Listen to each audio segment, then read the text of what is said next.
The 80s and 90s had an abundance of muscle men portraying barbarians in film. Here are our picks for the top 10 barbarians. Urbano Barberini is an Italian actor who is mostly known for starring or appearing in many horror and fantasy films, including the 1988 horror film Until Death, which was released as The Changeling 2 in some territories. Though his most prominent movie was the 2006 film Casino Royale, we're taking a look at his role in the two gore movies from the 80s. Gore, released in 1987, was based on the first in the series of Sword and Planet novels. The film was widely panned upon its release and often remembered for its poor production value. But that didn't stop a sequel from being produced. A sequel, Outlaw of Gore, was released in 1988 and strayed even further from the source material than the first film. At least we got to see more of Barberini's sexy body. Pietro Torrisi has appeared in over 100 films since the 1960s. He started out as a stuntman and moved on to acting, usually portraying some kind of barbarian in his films. Gunan, King of the Barbarians, was released in 1982 and was also released as the Invincible Barbarian. It was campy, but still managed to spawn to sequels. There's a battle going on down there. Get the women hidden. Old men and boys, be ready to defend them. The sequels were equally campy and somewhat erotic. And Torrisi was showing a lot more skin, much to the delight of gay viewers. Did you ever see this trilogy? Drop us a comment. Sam Pasco was a bodybuilder, actor, and physique magazine model back in the 70s. He started out his career as a bodybuilder and then modeled for physique magazines including Colt before trying to break into acting like fellow bodybuilder Arnold Schwarzenegger. In 1983, he made his feature debut in Iron Master, playing a violent man who is ejected from his tribe, but he discovers a way to make weapons out of iron and begins waging war against all the tribes in the region. The film was well received by critics and viewers who enjoyed watching him running around in as little clothing as possible. Iron Master was his only feature film. He returned to adult entertainment the following year. Pasco passed away in 1985 from a brain hemorrhage caused by a steroid overdose. Darren McBee is an actor best known for his role Motaro in the film Mortal Kombat: Annihilation. He also featured on American Gladiators under the stage name Malibu. He starred in the 1990 film Time Barbarians, which tells the tale of a barbarian who is on a quest for revenge. To avenge his wife's death, the barbarian travels through time to 1990's modern-day Los Angeles to track down the killer and take his revenge. We're not sure how or why time travel was possible in this movie, but we didn't really need a reason to watch. McBee's muscular body was reason enough to sit through this movie. The time travel plot was most likely inspired by the two Terminator films that came before it, and critics were harsh with their reviews of this movie. But who cares? We're just watching it for McBee's muscular body. Before we continue, we publish videos every Saturday and Sunday. So remember to click like and subscribe. Also, if you click the notification bell, you'll get notified as soon as we post new videos. We also like hearing from you, so please leave a comment. Now back to the video. Kevin Sorbo is an American actor best known for his role as Hercules in the TV series Hercules: The Legendary Journeys. He had a successful career in modeling during the mid to late 80s and also appeared in over 150 commercials.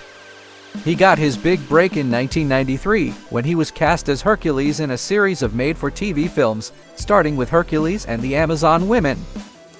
The success of the movies led to him starring in a follow-up series, which aired for 5 seasons, making him one of the highest-paid syndicated actors of all time. But for this list, we're taking a look at his role as a barbarian in the film Kull the Conqueror. Initially intended as the third Conan the Barbarian movie, the name of the film was changed to Kull the Conqueror after Arnold Schwarzenegger declined to reprise his role. Kull the Conqueror and Conan the Barbarian were both created by American author Robert E. Howard. Did you own a VHS copy of Kull the Conqueror? Let us know by leaving a comment. Bruno Minniti is an Italian actor best known for starring in the film Thor the Conqueror. This well-built and handsome actor was 29 years old when he got the lead role as Thor in Tonino Ricci's film. Inspired by the films Conquest and Conan the Barbarian, the film tells of Thor's journey to avenge the death of his parents. This B-movie was ripped apart by critics who felt the movie was a rip-off of Arnold Schwarzenegger's more superior film. Irrespective of what you think of the film, there's no denying that Bruno Minniti embodied a barbarian perfectly. Rick Hill is an author with a short but memorable acting career in the 80s. Billed as Richard Hill in his acting career, Hill starred as the titular character in the 1983 film Death Stalker. The film was a success at the box office, and its success was mostly due to it being released at a time when Conan the Barbarian was creating a market for such fantasy films. The film spawned 3 sequels, although Hill only reprised his role in the 4th film. Deathstalker was also a very popular choice during the VHS rental era. Can you blame gay men for renting this movie every Friday evening? The movie is filled with action and muscular bodies on display in almost every scene. We're not quite sure what's going on here, but there is definitely sexual tension thick enough you can cut it with a knife. Or is it just me? We're about to reveal our top 3, but this week we're doing it a bit different. We're letting you decide who should be number 1 on this week's list. Option A.